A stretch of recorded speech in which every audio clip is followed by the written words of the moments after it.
Sering nggak kita dengar orang yang udah punya pasangan pada cerita gimana mereka ribut soal keuangan? Biasanya masalah kayak gini dimulai dari pertanyaan, serius kayak gitu dibeli? Entah laki-lakinya atau perempuannya, pertanyaan ini pasti muncul saat menemukan sesuatu yang asing atau seharusnya tidak dibeli. Nah, masalah ini kalau dibiarin bakal melebar kemana-mana, termasuk gimana cara mereka mengelola uang, karena hal krusial bagi laki-laki dan perempuan itu beda. Di video ini kita bakal bahas hal apa aja yang bikin perempuan dan laki-laki sering debat karena harus ngatur keuangan bersama, dan sedikit tips untuk bisa cari jalan tengahnya.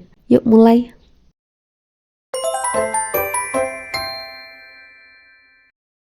1. Transparansi keuangan. Bagi perempuan, transparansi itu penting karena bisa menghadirkan rasa aman dan mengukur kemana aja uang dibelanjakan. Nah, menurut laki-laki, melaporkan penggunaan uang itu kayak nggak perlu gitu, ribet. Rasa aman bagi laki-laki adalah yang penting semuanya cukup. Selagi masih cukup, mau belanja apa aja itu nggak apa-apa. Solusinya biar nggak terjadi masalah adalah komunikasi. Dua-duanya harus saling mengerti perspektif pasangan dan alasan kenapa situasi itu terjadi. Tujuannya agar masalah salah paham karena uang nggak bikin buntut masalah yang makin panjang.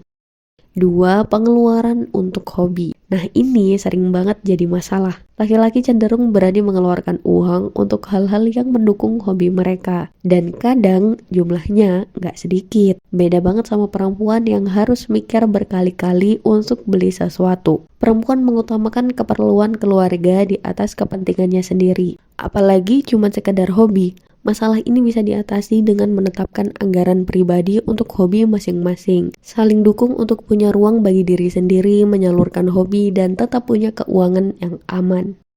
3. Dana darurat. Bedanya laki-laki dan perempuan soal dana darurat adalah laki-laki cenderung optimis, nggak mengkhawatirkan masa depan, dan merasa kalau nanti ada masalah ya kita cari aja jalan keluarnya gimana. Kalau perempuan punya naluri untuk mempersiapkan segala sesuatunya tetap aman. Bagi perempuan, dana darurat itu penting buat jaga-jaga. Masalah ini kalau nggak diobrolin baik-baik biasanya bisa ribut karena dua-duanya punya pandangan dan keyakinan yang kuat. Jadi solusinya harus buat kesepakatan berdua tentang dana darurat ini, bagaimana cara menyisihkannya, gimana, siapa yang pegang, kelola uangnya gimana, berapa persen. Itu harus disepakati bersama agar kedua pihak tetap merasa adil dalam keputusan keuangan keluarga.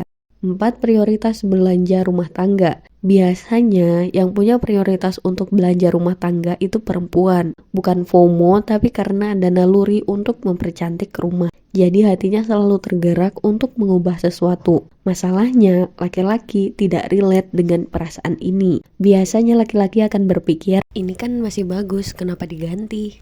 Hal yang akhirnya bikin anggaran rumah tangga jadi tidak jelas habisnya kemana. Solusinya, pahami betul mana kebutuhan dan mana keinginan. Kalau sekedar keinginan dan ada hal yang lebih dibutuhkan, ya utamakan kebutuhan yang lain dulu. 5. Rencana keuangan jangka panjang. Perbedaan lainnya soal laki-laki dan perempuan dalam melihat uang adalah bagaimana mereka merencanakan uang. Perempuan yang mengharapkan keamanan masa depan mengelola keuangan untuk tabungan, bisa tabungan pendidikan anak, dana pensiun, atau persiapan tempat tinggal. Sedangkan laki-laki prioritasnya apa yang cepat menghasilkan. Contohnya, investasi dengan return cepat atau membuka usaha. Dua hal ini umum terjadi dan umumnya juga memicu masalah. Jadi solusinya, gabungkan dua pendekatan ini lalu cari jalan tengah karena keduanya penting dan perlu perhatian khusus.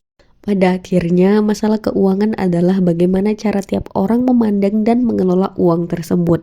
Meski hanya sekadar alat transaksi, tapi uang tetap memiliki nilai yang cukup memancing keributan jika kedua pihak nggak saling memahami. Memang uang bisa menyelesaikan sebagian masalah, tapi jika salah bersikap, uang justru bikin masalah makin besar.